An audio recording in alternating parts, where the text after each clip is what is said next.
أو يوبقهن بما كسبوا ويعفو عن كثير ويعلم الذين يجادلون في آياتنا ما لهم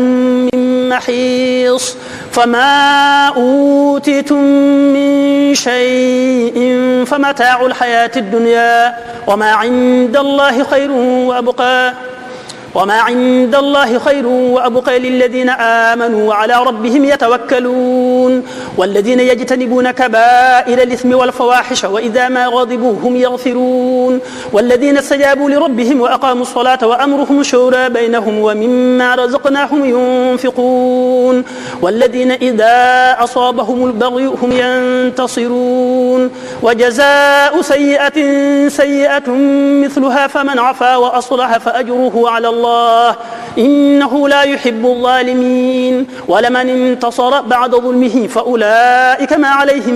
من سبيل إنما السبيل على الذين يظلمون الناس ويبغون في الأرض بغير الحق أولئك لهم عذاب أليم ولمن صبر وغفر إن ذلك لمن عزم الأمور ومن يضلل الله فما له من ولي من بعده وترى الظالمين لما رأوا العذاب يقولون هل إلى مرد من سبيل وتراهم يعرضون عليها خاشعين من الذل ينظرون من طرف خفي وقال الذين آمنوا إن الخاسرين الذين خسروا أنفسهم وأهليهم يوم القيامة ألا إن الظالمين في عذاب مقيم وما كان لهم من أولياء ينصرونهم من دون الله ومن يضلل الله فما له من سبيل استجيبوا لربكم من قبل أن يأتي يوم لا مرد له من الله ما لكم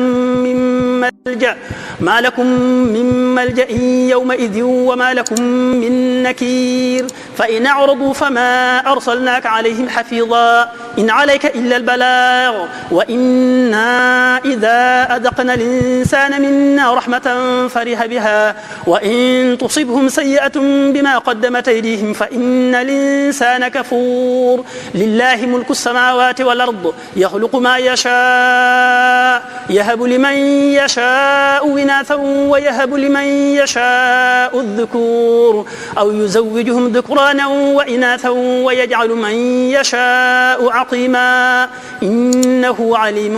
قدير